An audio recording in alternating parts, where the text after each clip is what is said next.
Buenas tardes, Julio. Gusto saludarte, igual al auditorio y a Osvaldo también un fuerte abrazo, saludo. Gracias. Pues hoy nos faltó Víctor Ronquillo, que tuvo asuntos personales, se excusó oportunamente y bueno, pues lamentamos que no esté el buen Víctor, a quien enviamos un saludo.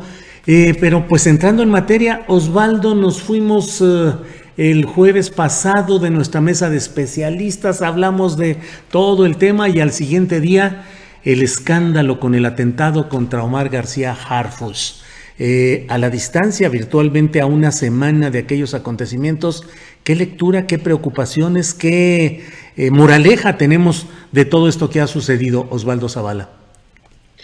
Pues mira, es un momento muy interesante, ¿no? Un desarrollo muy impactante de la política de seguridad del gobierno de López Obrador, la cuestión del llamado crimen organizado en la Ciudad de México. Yo traería a la discusión tal vez un par de premisas. Primero, que lo que estamos viendo está siendo muy rápidamente significado ya con la reiterada narrativa de los cárteles que controlan territorios, de los cárteles que ahora, al parecer, el cártel Jalisco Nueva Generación, según dice García Harfuch, ataca, ¿no?, en la Ciudad de México, algo que no tenía precedentes. Estoy viendo entre varios analistas esta lectura, ¿no?, de un ataque sin precedentes que cambia, ¿no?, el panorama supuestamente de la seguridad en el país. Ahora, lo que me asombra es precisamente cómo con tanta rapidez y en unas cuantas horas García Harfuch pues ya señalaba al cártel Jalisco Nueva Generación, ya se construyó rápidamente en menos de un día la lectura del narco en las puertas de la civilización, ¿no?, de la Ciudad de México, y a partir de ahí pues me parece que surge la necesidad de pensar quién realmente se beneficia de un ataque como este, ¿no? Si yo pongo en el panorama lo que hemos comentado en las mesas anteriores, de cómo la unidad de inteligencia financiera pues había ya empezado a desarticular de una manera severa al supuesto cártel Jalisco Nueva Generación, habían atacado ya a varios de sus grupos, desactivado numerosas cuentas, la operación Agave Azul, que llegamos a comentar aquí también, pues tuvo un alto impacto. A mí me parece muy difícil, muy incomprensible pensar solamente que un grupo como este va, digamos, a desafiar, ¿no?, al Estado mexicano en la propia Ciudad de México, a cambio de qué exactamente. Me parece muy difícil, muy inverosímil esta narrativa, y yo no soy el primero en que lo señala. Anabel Hernández ha hablado también de esto, ella pensando también en la preocupación que trae a la mesa el historial de García Harfuch como un funcionario que ha sido vinculado con el caso Ayotzinapa, que al parecer ha sido investigado desde Estados Unidos, y que ahora también en el contexto de las nuevas investigaciones sobre Ayotzinapa que dio a conocer Gertz Manero hace unos días, pues también tendríamos que ampliar, ¿no?, contextualizar este ataque en ese sentido. Entonces a mí me parece importante pensar en eso. El otro punto que también quisiera señalar es el operativo en sí, el operativo del ataque, ¿no? Vemos que eran unas células que al parecer fueron contratadas expresamente para esto, que los trasladaron encapuchados incluso. Al parecer ellos mismos no sabían a quiénes iban a atacar. Y la idea de un cártel operando de ese modo pues me parece complicado. Yo pensaría más bien que esto parecería como el ataque de un grupo paramilitar que es contratado en varios niveles, que no hay una conexión realmente con el autor o los autores intelectuales de este atentado. Se dice que el autor intelectual es este tal José Armando Briceño, el alias Vaca. A mí me parece que es dudoso pensar que la persona que contrata a estos atacantes es un autor intelectual. Me parece que es más bien como un tipo de outsourcer, ¿no?, un tipo de subcontratista, si así lo quisiéramos pensar, ¿no?, como se dice comúnmente en el mundo de la economía informal, y entonces me parece que es importante ahí tener todos estos datos, porque la narrativa que se está construyendo, que proviene de un funcionario que ha sido cuestionado, que ha sido investigado incluso desde Estados Unidos, según parece, ¿no?, por estas revelaciones de Wikileaks, pues tiene que por lo menos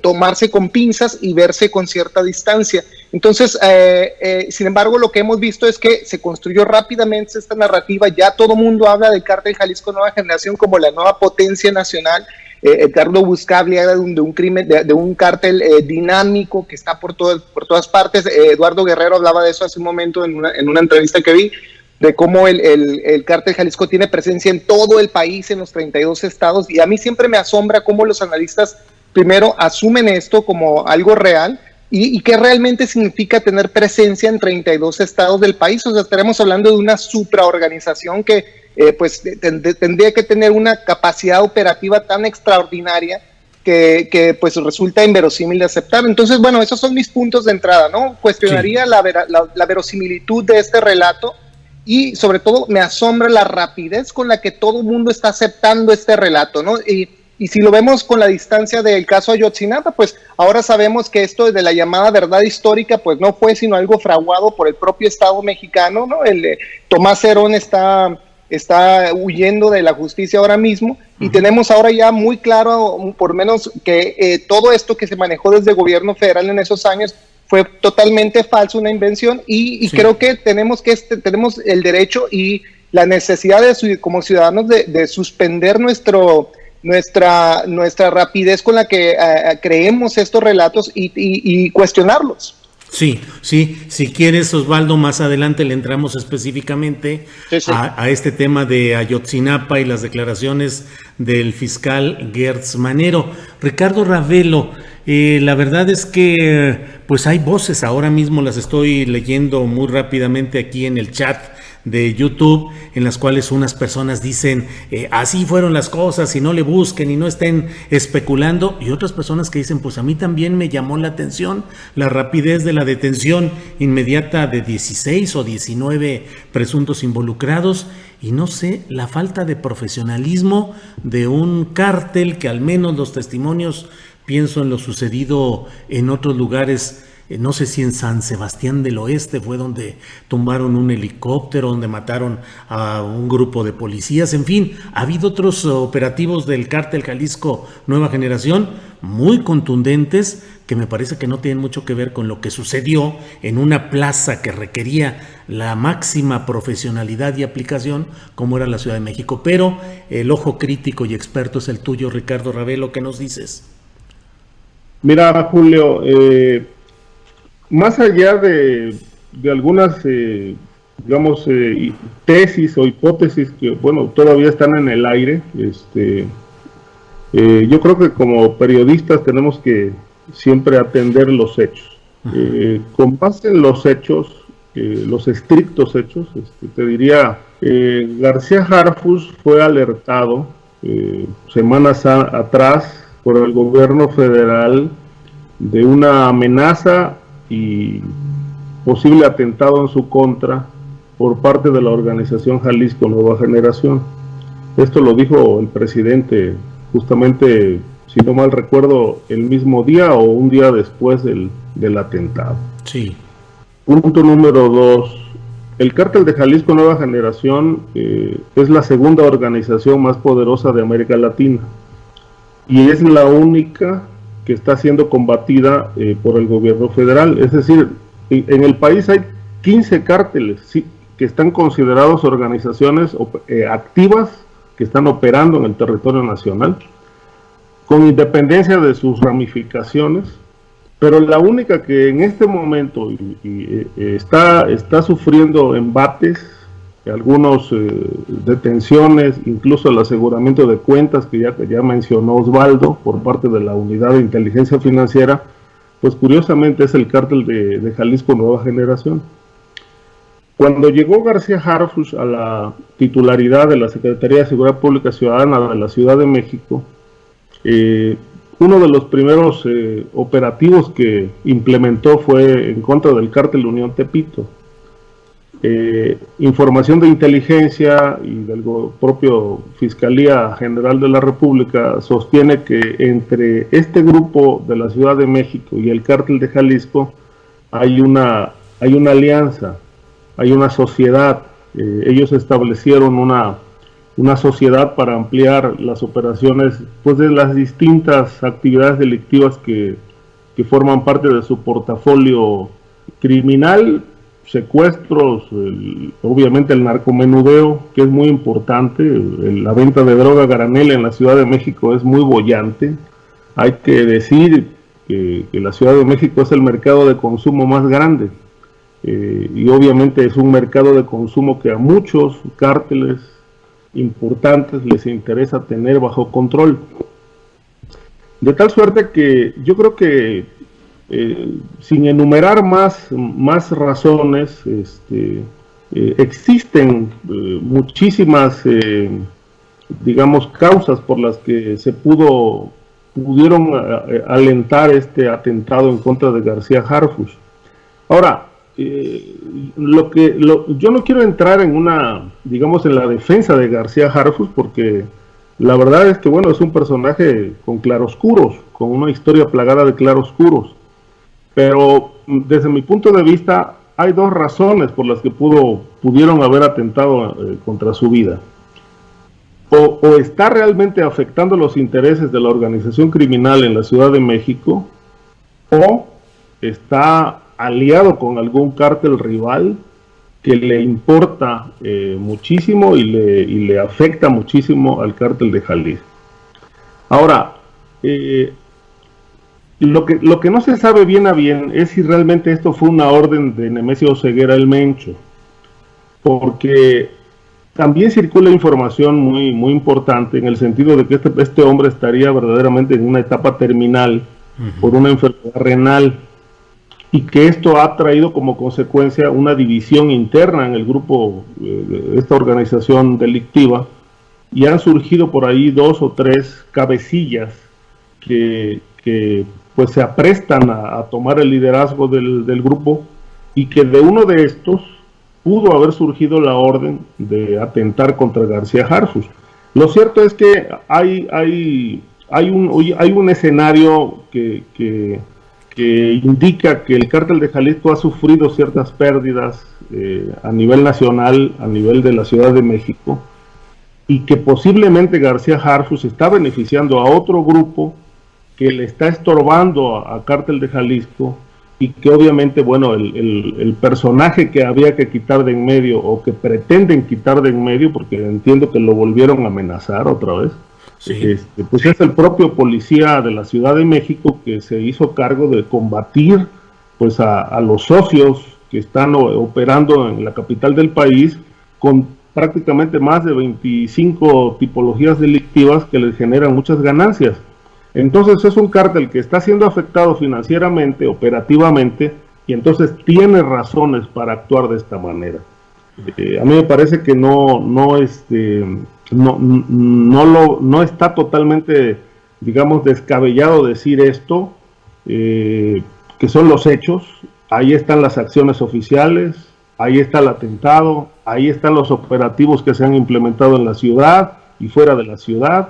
En fin, creo que es un cártel que está dolido, o por lo menos alguna de sus piezas está sufriendo estas pérdidas, y obviamente, bueno, han reaccionado de una manera violenta, porque también, bueno, hay que tomar en cuenta otros aspectos, para decir, en el lenguaje criminal es sumamente subjetivo, ¿no? Esta gente no ven las cosas de una manera más clara, más objetiva.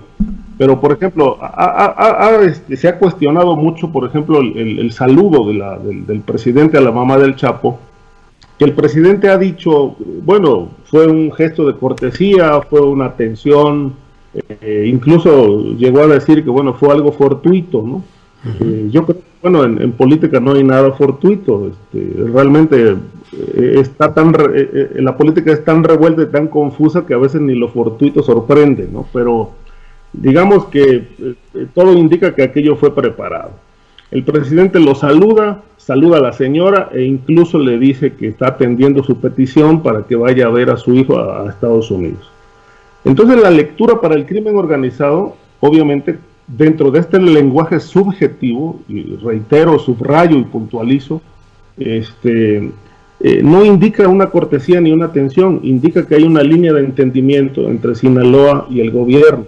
Y esto también genera agravios al crimen organizado, y también genera odios, y también genera rencores, y obviamente yo no descarto que esto, por insignificante que sea o por importante que sea, fue un ingrediente que también se sumó a toda esta ira que desata el cártel de Jalisco Nueva Generación en estas reacciones virulentas que hemos visto.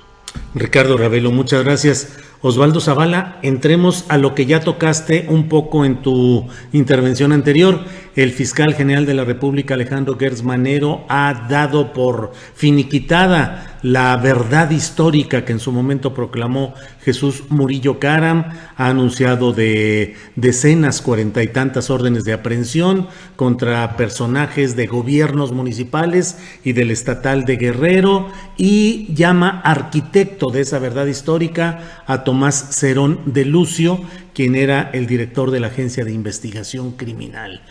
¿Cuál es tu lectura sobre esto? Y en particular te querría pedir, Osvaldo, si nos das tu punto de vista de si eventualmente se pretendería que Tomás Cerón de Lucio fuera el máximo nivel burocrático al que se llegara desde el momento en el que se le dice que él es el arquitecto y no se involucra ni se ha dado mayor referencia respecto a Jesús Murillo Caram. Por favor, Osvaldo. Pues bueno, esa última pregunta es tal vez la más complicada. Yo lo primero que diría es que el caso Ayotzinapa debería servirnos como precedente para lo que estamos viviendo actualmente en la Ciudad de México, para lo que hemos visto en otros estados, lo que hemos visto en Colima, en Chihuahua, en Oaxaca, etcétera. Es decir, cada vez que hemos tenido la irrupción de estos supuestos cárteles donde se disputan la plaza, donde están enojados unos con otros, donde hay divisiones, escisiones, todo este lenguaje que, por cierto, es un lenguaje de origen oficial, no hay que olvidarlo, ¿no? Uh-huh. Que no podemos pasar por alto que estas narrativas son las que construye el propio Estado para hablar de estos grupos criminales cuando se atomizan, se balcanizan, todas estas metáforas que utilizan y que extraen tan licenciosamente de la historia inmediata planetaria incluso, ¿no? La balcanización siempre es algo que no deja de fascinarme cómo se utiliza en tantos contextos a nivel mundial, pero en el caso de Ayotzinapa en particular, por varios años desde que ocurrió la desaparición de los normalistas en 2014, se habló en los primeros años de las investigaciones de Guerreros Unidos, de los traficantes, del poder del narco, etcétera, del poder de corrupción, del narcotráfico. Hubo cientos de columnas que nos hablaban de la descomposición del país tomado por los traficantes y el crimen organizado. Y lo que cada vez más es claro es que este tipo de actos delictivos ocurre generalmente si no es que con el consentimiento explícito de las autoridades, por lo menos sí con su participación y su aquiescencia. Entonces, cada vez más este caso tendría que servirnos de lección para comprender el grado de criminalidad de la clase política mexicana. Entonces, al hacerlo, tomar en cuenta esto como un precedente que nos guíe para no dejarnos sorprender rápidamente por la nueva irrupción del nuevo cártel, etcétera, que toma el control de tal o cual territorio. El caso de Tomás Cerón, como bien preguntabas hace un momento, el director de la Agencia de Investigación Criminal de la entonces PGR, no debería ser el nivel final de la investigación, ciertamente tendría que ascender. Yo no creo que al decir que él que fue el arquitecto de la verdad histórica, no creo que se asuma con eso que parará con él la investigación, sino yo creo que lo que se ponía sobre todo a discusión era que fue él uno de los que primero y que más afianzadamente promovió esta versión oficial, la tesis de que Guerreros Unidos lo había incinerado a los estudiantes, etcétera. Entonces me parece que tenemos que recordar el caso Ayotzinapa como un precedente histórico, no solamente para Guerrero, sino para toda en materia de seguridad y la manera en que hablamos del crimen organizado, y no nos sorprenda que en unos cuantos años, cuando revisemos los casos que estamos discutiendo ahora, como por ejemplo el atentado de García Harfuch, etcétera, veamos de pronto que haya también ahí tela de dónde cortar en cuanto al involucramiento del poder oficial en estos actos delictivos. Entonces creo que tenemos que tener mucho cuidado en cómo asumimos como hechos lo que en realidad proviene de información oficial no verificada. En el caso de García Harfuch, pues se habla de que recibió estas amenazas, etcétera. No dudo que esas amenazas hayan sido registradas realmente, pero no podemos hacer estos saltos sin una investigación previa, ¿no? Y en un país donde hay tanta impunidad, donde los propios encargados de investigar asuntos como Ayotzinapa resulta que están involucrados, pues no podemos tomar la información oficial como datos fiables, ni mucho menos como hechos, ¿no? Entonces creo que tenemos la obligación, insisto, de distanciarnos, sí, de tomar casos como el de Ayotzinapa como un gran precedente para dudar, ¿no? Sobre todo dudar antes de saltar a una conclusión. Bien, Osvaldo Zavala, gracias. Tu opinión, Ricardo Ravelo, sobre esta declaración del fiscal Gertz Manero, sobre Tomás Cerón de Lucio y sobre Murillo Karam, por favor, Ricardo. Sí, mira, yo creo que esta es una historia que pues ha tenido muchas idas y vueltas. Obviamente ya son muchos años de indagación, pero me parece que dejar solo las cosas centradas en Tomás Cerón, pues es dejar fuera todo un concierto de funcionarios que participaron en esta telenovela criminal, donde le fueron anexando capítulos, versiones, y una serie de añadidos con base en los intereses oficiales. Entiendo que si Murillo Karam permitió o dio la orden de construir esta telaraña de versiones, pues eso porque recibió realmente instrucciones del presidente de la República, de Enrique Peña Nieto en su momento. Por lo menos tengo entendido que así operaban, ¿no? Y hay un antecedente. Por ejemplo, tuve la oportunidad de platicar en una ocasión con Eugenio Hernández. Nos tomamos un café allá por la zona de Polanco, donde tenía su oficina.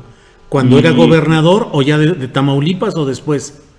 Después, ya no era gobernador, estaba viviendo en Cancún y se la pasaba viajando de Cancún a Nuevo León, a Ciudad Victoria y la Ciudad de México. Uh-huh. Y entonces él traía siempre consigo un salvoconducto, era un documento que en estricto sentido era el no ejercicio de la acción penal que ejercitó la PGR entonces, donde prácticamente lo exime de cualquier delito relacionado con lavado de dinero. Sí, prácticamente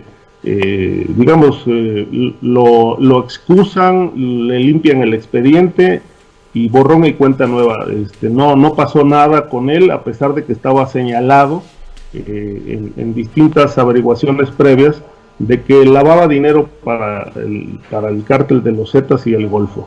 Uh-huh. Entonces, en aquel momento él me comentó que tuvo la oportunidad de platicar con Peña Nieto, recién ganó la elección, lo vio a bordo de un barco, de un yate en Acapulco, ya después de haber sido presidente electo, y le pidió que, revisara su asunto, y en aquel momento Peña Nieto le dijo que no se preocupara, que hablaría con el futuro procurador para que se arreglara la situación. Y entonces lo que hizo Murillo Karam fue realmente limpiarle el expediente y le otorgó un documento donde le hacía constar que la PGR no tenía ni una sola averiguación previa en su contra y que no había delito que perseguir. Esto ocurrió paralelamente a la apertura de un expediente en una corte de Texas, donde sí estaba siendo investigado por lavado de dinero por no justificar la procedencia de $30 millones. Una investigación que sigue en pie y que seguramente pues va a ser la causa de una solicitud de extradición en contra de Eugenio Hernández, que seguramente cuando termine su proceso actual en Tamaulipas, donde está preso, pues tendrá que enfrentar esta situación en Estados Unidos. Esto viene a cuento justamente porque así operaba pues la Procuración de Justicia en ese sexenio, por encargo, por instrucciones. La indicación era pues clava a este no, a este déjalo fuera, etcétera. Entonces De esa manera, digamos, se integró la averiguación previa del caso de Ayotzinapa, donde hay muchos ingredientes de narcopolítica que prácticamente se están dejando fuera. Por ejemplo, la versión que conocemos y que ya echaron abajo, pues establece que los muchachos fueron secuestrados, que en el camión donde iban, pues y llevaban un cargamento de heroína y de cocaína al parecer, y que cuando secuestraron el camión, pues seguramente tomaron el camión equivocado, el que llevaba la droga que pertenecía al cártel de los Guerreros Unidos, y que todo esto estaba confabulado, que incluso hay elementos militares, la policía. Ahí es donde viene el sospechosismo del que se ha señalado a García Harfuch, porque él entonces era el jefe de la Policía Federal en Guerrero. Él lo negó, dijo que sí tenía todavía el cargo, pero que ya estaba realizando tareas para la misma corporación, pero en Michoacán. Luego otros documentos pues dieron cuenta de que había mentido, de que en realidad seguía estando adscrito a Guerrero y operando en Guerrero. Esta parte me parece que es una pieza que no se ha indagado a fondo y que tampoco García Harfuch ha explicado con pruebas y elementos fehacientes. Ahora, en esta nueva investigación, pues obviamente se tiene que incorporar los elementos de los políticos metidos en el crimen organizado, ¿no? Yo creo que no es suficiente, por ejemplo, con el señalamiento y el encarcelamiento que se hizo al alcalde de Iguala, a su esposa, con estos elementos que han sido detenidos. Me parece que aquí hay algo de fondo, y tiene que ver con un tema de drogas, tiene que ver con muchas complicidades a nivel político, a nivel empresarial, que en su momento el presidente Peña Nieto no quiso involucrar. De ahí que esta investigación pues se hizo con muchos sesgos, quitando muchos elementos, y lo peor, bueno, armando una historia que tiene pedazos de verdad, pero muchos trozos de mentiras. Es una revoltura de versiones que la llamaron verdad histórica, pero que en realidad, bueno, parece que esta historia criminal del caso Ayotzinapa pues tiene otras vertientes, tiene otros ramajes que pues en su momento fueron soslayados por el poder, y que bueno, pues estamos ya en el inicio de contar una nueva historia del caso Ayotzinapa, que esperemos no sea otra telenovela. Pues sí, esperemos que no sea otra telenovela. Gracias, Ricardo Ravelo. Osvaldo Zavala, además de todo esto, ahí viene ya en camino Emilio Lozoya para rendir testimonio, y según ha dicho la propia Procuraduría General de la República, la Fiscalía General de la República, ahora con Alejandro Gertz, dispuesto a colaborar. Ayer entrevisté en este mismo programa a Manuel de Santiago, periodista mexicano radicado en España, y nos decía, entre otras cosas, que pidió al despacho de Baltasar Garzón en Madrid información sobre el tema, qué es lo que iban a hacer, en fin, y que le dijeron que no, que todo ese tipo de preguntas tendría que responderlas la Fiscalía General de la República de México, como si finalmente todo estuviera ya tan arreglado que hacia allá se dirige todo. ¿Qué piensas sobre lo que se ha anunciado y las consecuencias políticas que puede tener esto, Osvaldo Zavala?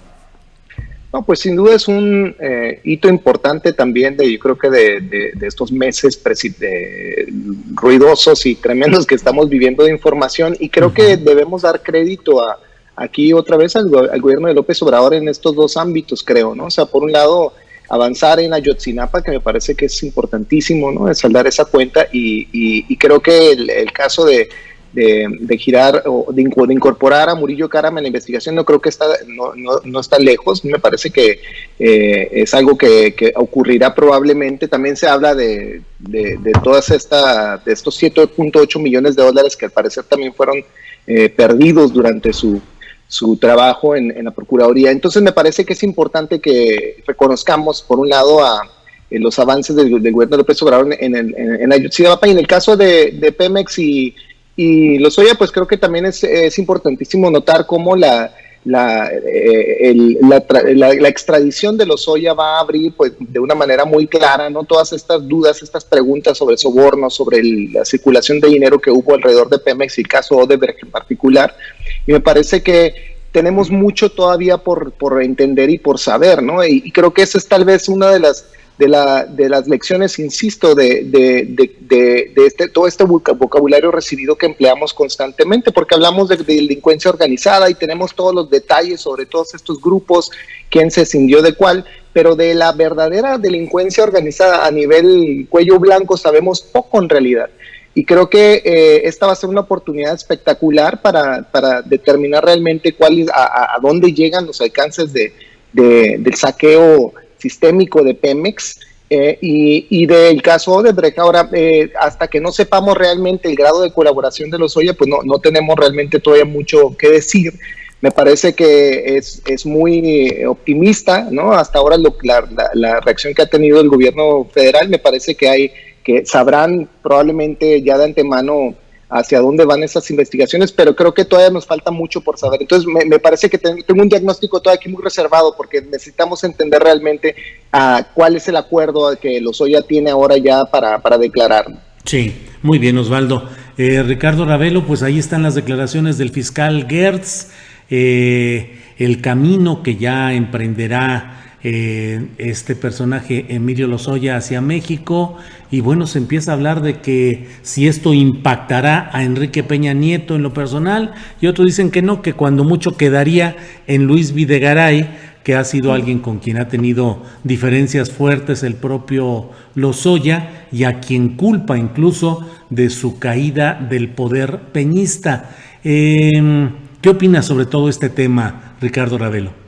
Mira, a mí me sorprendió sobremanera el viraje que dio este caso, sobre todo porque cuando detuvieron a Emilio Lozoya en Málaga, España, se mostró muy firme. Por lo menos esto conocimos a través de quien era su abogado, Javier Coello, que estando en Madrid declaró que lo había visto y que bueno, se mantenía firme en pelear hasta el final, no ser extraditado.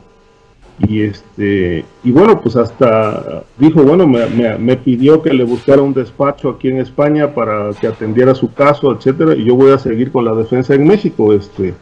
Y dijo algo que pues lo había reiterado ya muchas veces: su interés en que fuera citado a declarar Enrique Peña Nieto y Luis Videgaray.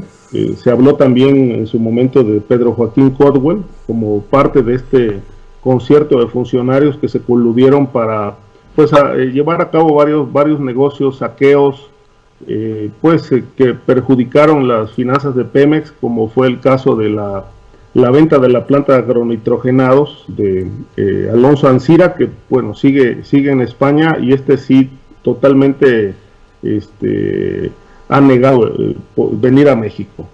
Sin embargo, esto dio una vuelta drástica. ¿Qué habrá negociado Emilio Lozoya con el gobierno? Yo creo que algo muy importante, porque de otra manera no hubiera tomado la decisión de allanarse para ser traído a México. Y por otro lado, bueno, pues le dio las gracias al abogado. Según dijo Coello, que ya no le hacían caso desde hace algún tiempo, y bueno, él decidió pues retirarse de la defensa, pero entiendo que ya no le importaba a Lozoya tener a Coello Trejo, porque Coello había insistido mucho en que era clave es clave para desentrañar este entramado de corrupción, que Peña Nieto declarara, y lo decía con un argumento pues, bastante lógico, ¿no? Mi cliente, palabras más, menos, recibía órdenes. Primero las recibía de Luis Videgaray, que era el secretario de Hacienda, pero fundamentalmente del presidente de la República. De tal suerte que resulta clave, importante, la declaración de Peña Nieto y llamarlo a no solamente a declarar, sino procesarlo por ser la cabeza importante que pues dio las órdenes para llevar a cabo pues toda esta maraña de corrupción respecto de Pemex. Ahora, aquí hay un punto que bueno, es escabroso, ¿no?, para López Obrador, porque López Obrador se ha negado realmente a enjuiciar a Peña Nieto, y no solamente a Peña Nieto, sino a los otros expresidentes. Más allá de que ha dicho, bueno, esto lo podemos llevar a cabo siempre y cuando la sociedad lo vote en una consulta. Si la sociedad lo pide, pues lo hacemos. Y ya después dijo recientemente, aunque votaran a favor del enjuiciamiento de los expresidentes, yo votaría en contra. Es decir, el presidente López Obrador, ignoramos por qué razones, no quiere proceder en contra de Peña Nieto, aún teniendo elementos, pero sí lo acusa, lo señala de ser la cabeza de la corrupción en el sexenio pasado, ha denunciado una importante lista de hechos criminales, de corrupción bastante escandalosos, pero solamente ha quedado a nivel de denuncia. No conocemos hasta ahora que exista una carpeta de investigación. Se habló recientemente de que se estaban investigando las cuentas de él y de su ex esposa Angélica Rivera, pero ya no conocemos más. Hay por ahí un filón importante, por ejemplo, en el caso de la Caja Popular en Querétaro, que llevó a la cárcel al abogado Juan Collado, en el sentido de que Peña Nieto tendría que ver en ese enjuague, donde aparentemente puede haber un tema de lavado de dinero, pero tampoco se ha avanzado en esa línea. Es decir, encontramos una resistencia bastante importante en el presidente de la República para realmente llevar a cabo una investigación de este tipo, y me parece que el fiscal Gers Manero, con todo y que es independiente, bueno, se ha ajustado a esta postura del presidente de la República, porque siendo la fiscalía independiente, autónoma, pues no tendría por qué tomarle parecer al presidente respecto de si procede o no a integrar una carpeta en contra de Peña Nieto. Sin embargo, bueno, este tema me parece que va a ser importante, hasta dónde realmente Lozoya va a incriminar a Peña Nieto en la corrupción de Pemex, qué tanto sabe, hasta dónde realmente puede llegar el gobierno federal en esta investigación, o bien parte de la negociación que entendemos ya se dio, implica no incriminar a los exfuncionarios. Bien, Ricardo Ravelo, gracias. Vamos entrando ya a la parte final de esta mesa de análisis con Ricardo Ravelo y con Osvaldo Zavala. Y Osvaldo, me atrevo a plantearte una pregunta muy específica relacionada con tu tarea como académico y como escritor. Dime, por favor, si tienes a la vista de todo lo que está pasando hoy, ¿cuál es la línea de análisis académico que tú harías sobre lo que está sucediendo en todos estos momentos? Quiero decir, más allá de lo inmediato, más allá de los hechos específicos, ¿qué es lo que nos podría quedar como punto de referencia de análisis intelectual cuando veamos años más adelante lo que hoy estamos viviendo en este momento en México? Pues mira, yo creo que el gobierno de López Obrador está intentando un cambio, o intentó en los primeros meses de su gobierno un cambio de paradigma sobre dos temas cruciales en la política mexicana y en la gobernabilidad mexicana en realidad. Por un lado, el tema de la seguridad, que hemos discutido aquí ampliamente, y por otro lado, el tema de la soberanía sobre los energéticos. A mí me parece que esos son como los dos pilares del cambio que está intentando efectuar el gobierno de López Obrador, y en ambos estamos viendo avances, contradicciones, problemas serios, importantes, etcétera, pero que me parece que van al corazón de ese cambio propuesto, y no necesariamente por, digamos, los vaivenes accidentales de ambos campos. Por un lado, tenemos que en materia de seguridad, pues ha habido un claro, digamos, propósito de cambiar el relato militarista, ¿no? De tratar de desactivar la idea de la guerra contra las drogas, y sin embargo hubo un viraje, ¿no? En los últimos meses a reinsertarnos en este lenguaje, a traernos otra vez a este espacio de guerra. A mí me sorprende mucho, por ejemplo, ver a analistas que dicen este ya no es momento de abrazos sino de balazos, y me parece que es muy grave porque pareciera que muchos de estos eventos, su importancia y la lectura que se le están dando, el asesinato del juez en Colima, lo de García Harfuch, los múltiples ataques que ha habido en Guanajuato, etcétera, Chihuahua, en todo el país, pareciera que la lectura nacional que se le está dando es para presionar al gobierno de López Obrador a continuar con el avance de la militarización. Y me parece que desafortunadamente esto ha tenido ya un éxito importante. Entonces, si lo leo de ese modo, cuando recuerdo el análisis que hizo Claudia Sheinbaum sobre el ataque de García Harfuch, pues parecería que el ataque tuvo éxito por lo menos en ese sentido, ¿no? Es decir, en obligar al presidente a aceptar que hay una realidad criminal que supuestamente disputa al Estado su territorialidad, y que hay que aceptar pues la receta que ya se nos dio desde hace 12 años de gobiernos militaristas, empezando con el de Felipe Calderón. Ahora, el presidente, sin embargo, pues ha hecho claro sus posicionamientos, y sin embargo la política nacional sigue avanzando en la zona militarista. Ahora con el decreto que también discutimos aquí en algún momento sobre incorporar al ejército ya de una manera más permanente hasta 2024, pues también me deja muy preocupado en ese sentido.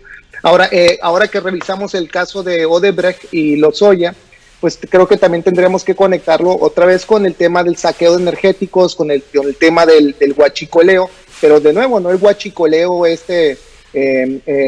folclórico del supuesto cártel Santa Rosa de Lima, sino el verdadero huachicoleo a nivel de la paraestatal, ¿no? Los sobornos que recibían los funcionarios, el saqueo del robo de combustible en las bases navales.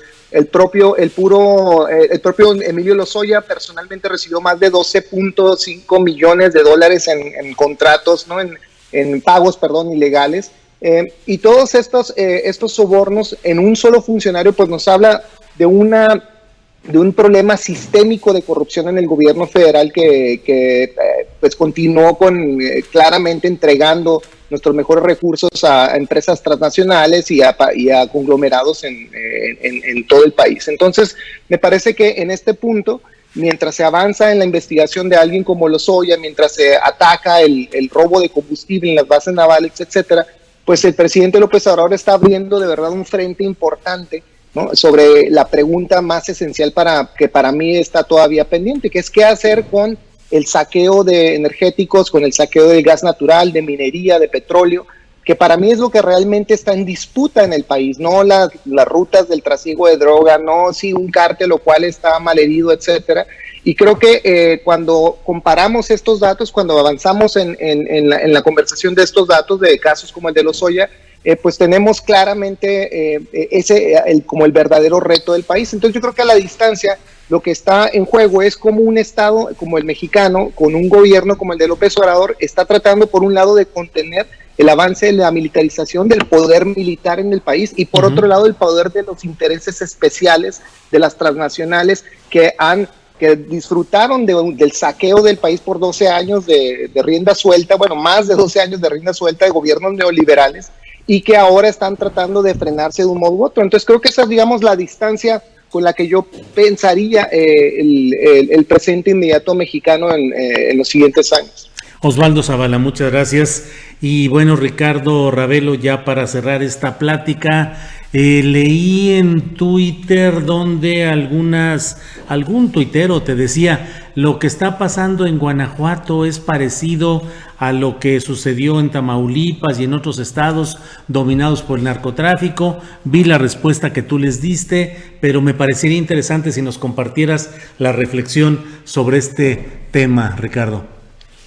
Sí, mira, en realidad, tomando como referencia Tamaulipas, que pues durante varios años ha sido un estado como referente, con mucha referencia respecto del crimen organizado y cómo se han establecido contubernios con el poder, pues me parece que en el caso de Guanajuato es una réplica de más o menos de lo que ha pasado allí en el propio Coahuila, en estos estados donde los gobernadores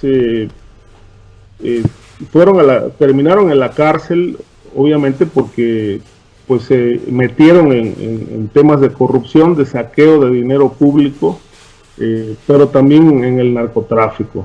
Esto obviamente, hablando de gobiernos priistas, ¿no?, que son los gobernadores que están hoy en juicio, con excepción de César Duarte, que sigue prófugo.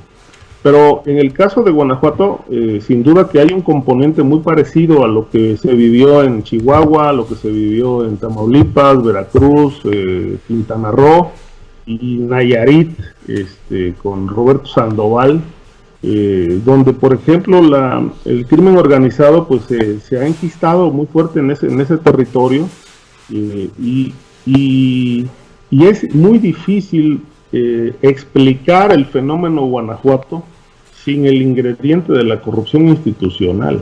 Claro. Realmente no se pueden separar, es decir, es parte de lo mismo. Esto que ocurrió, por ejemplo, con la liberación de pues parte del cártel que encabeza el Marro, pues, fue verdaderamente pues escandaloso. Más allá de los errores que cometió la Fiscalía Estatal, digamos, cuando solicitan la orden de cateo, pues llegó tarde la orden de cateo, y los agentes y militares que estaban ya en la casa, que llegaron a la casa de los familiares del Marro para detenerlos, pues no podían entrar porque no tenían la orden de cateo. Uh-huh. Pero al mismo tiempo estaban presionados porque temían que se les fugaran. Entonces cometieron la osadía, el error de catear la casa sin orden, y cuando llegó la orden de cateo y al momento de rendir el parte, pues le pusieron una hora distinta a la que indicaba la orden de cateo. La orden de cateo llegó sobre las 6, 7 de la noche, y ellos registran la hora de la revisión, creo que como a las 10 de la mañana, de tal suerte que cuando el juez ve las diferencias de horario, pues obviamente encuentra la ilegalidad, y esta fue la razón por la que los liberaron prácticamente a todos. Y no iban por un asunto de drogas ni nada de eso, iban por el tema de un auto robado, que obviamente nunca encontraron en esa casa.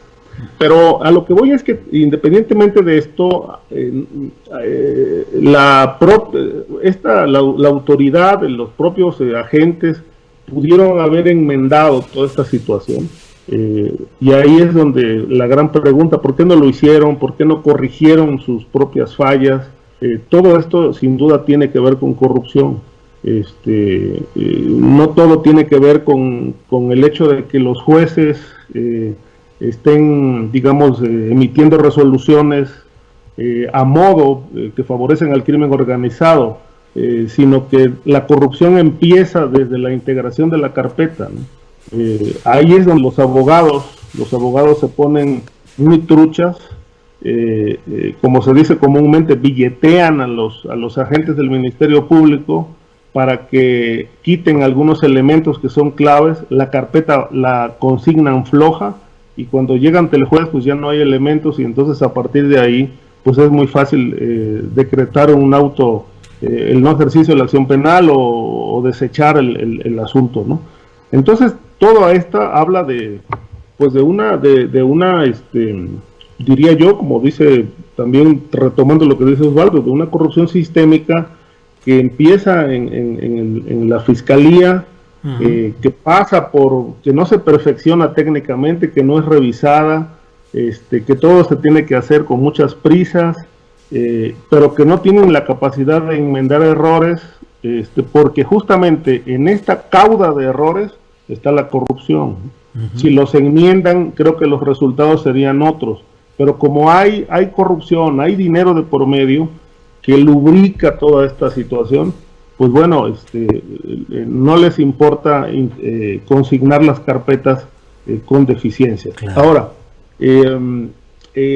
sin duda, creo que ya está el reflector puesto en el gobernador de Guanajuato, en los funcionarios de la Fiscalía. Me parece que no tarda que ahí a nivel federal pueda realmente llevarse a cabo una investigación pues seria, como ya entiendo que va a ocurrir con el caso del Mochombo, que fue liberado, que el juez parece que recibió dinero y tienen ahí ya algunos indicios en esto. Yo creo que si se empieza por ahí, realmente se va a jalar una hebra impresionante, y es una madeja grandísima donde pueden caer muchísimas piezas que hoy están realmente trastocando la procuración y la administración de justicia en este país. Bueno, pues como siempre les agradezco mucho, Osvaldo Zavala, Ricardo Ravelo, esta oportunidad de contar con su punto de vista conocedor, experimentado y valioso. Así es que ya nos volveremos a ver, y por esta ocasión, pues como siempre, muchas gracias, Osvaldo. Muchas gracias, Julio. Un saludo para ti, para el público y para Ricardo. Muy bien, muchas gracias. Gracias, Ricardo. Gracias, Julio. Igualmente un abrazo, gracias al público, y también un saludo afectuoso para aquí el colega Osvaldo. Muy bien, muchas gracias a ambos, gracias a quienes nos han seguido en esta mesa de análisis de los jueves.